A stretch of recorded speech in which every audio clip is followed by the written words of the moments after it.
Mama, mondjál valami. Hiába kérleli fia. A 84 éves asszony, akinek arcát nem mutatjuk, nem tud megszólalni, és családtagjait sem ismeri meg.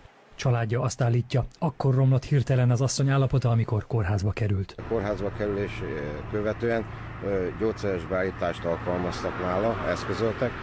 Ezen túlmenően olyan mértékben leszedálták, hogy sem megismerni, sem enni, sem beszélni nem tudott. Az asszonyt azért vitték orvoshoz, mert nem tudott aludni, többször zavart volt. Családja azt remélte, hogy megfelelő gyógyszerek segítségével javulhat az állapota, de a nő egy hét után egyre rosszabbul lett, majd a pszichiátria zárt osztályára került.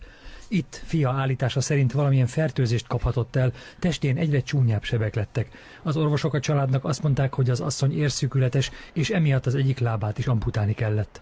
A férfi azt állítja, hogy úgy végezték el a műtétet, hogy előtte nem egyeztettek a családdal. Én nem vagyok orvos, nem tudom megítélni, de feltételezésem szerint valószínűsíthető a gyógyszer túladagolás, ami az ő szervezete nem bírt. Tehát ezáltal jobban leépítették, mint amilyen volt. Gácser László a leleteket egy másik orvosnak is megmutatta, aki szerint nem volt megfelelő a kezelés. Ő is azt mondta, hogy túl volt gyógyszerezve, túl volt adagolva. A család saját felelősségére hazavitte az asszonyt, aki egy darabig jobban lett, később azonban újra kórházba került. Visszakerült ismételten egy intézménybe, egy gyógyszeres beállítása, de ezt követően semmi nem változott.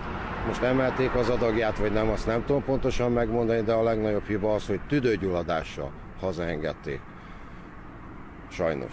A férfi a tüdőgyulladás miatt újra kórházba vitte édesanyját, akit most egy másik klinikán kezelnek. Pénteken azzal hívták az orvosok, hogy búcsúzzon el tőle.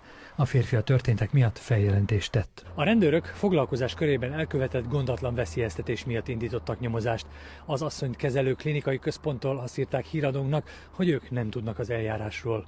Hujder Zoltán, RTL Híradó, Budapest.